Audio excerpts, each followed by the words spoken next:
मी Deepak Eknath Nagpure, BTM आत्मा, तालुका धरणगाव, जिल्हा जळगाव। आज आता खरीप हंगाम सुरू होण्याच्या मार्गावर आहे। तरी आपण आता शेतकरी बांधवांना आपल्या घरच्या घरी असलेले सोयाबीन बियाण्याची उगवण क्षमता चाचणी कशी करायची आज मी या व्हिडिओद्वारे थोडक्यात सांगणार आहे। या प्रोसेससाठी आपल्याला एक गोणपाट घ्यायचं आहे। ते ओलं करून आपण 10 बियाण्याच्या लाईनी लावायच्या आहेत। 10 लाईनी लावायच्या।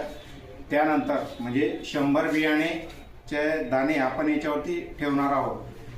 ते ओल्या गोणपाटवरती बियाण्याची लाईन लावल्यानंतर हे जे गोणपाट आहे ते आपण 2 ते 3 दिवसासाठी अशा प्रकारे गुंडाळून एका ओल्या जागी ठेवायचे आहे।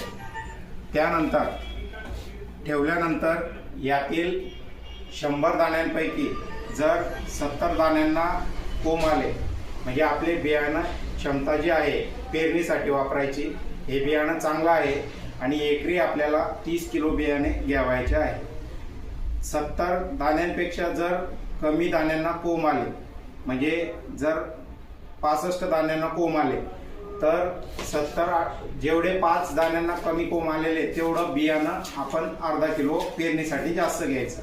म्हणजे 65 दाण्यांना जर कोंब आले तर 2.5 किलो बियाणं आपण जास्त घ्यायचं आहे पेरणीसाठी। आणि 55 ते 50 पेक्षा जर कमी दाण्यांना कोंब आले तर ते बियाणं पेरणी योग्य नाही असं आपण समजायचं आहे।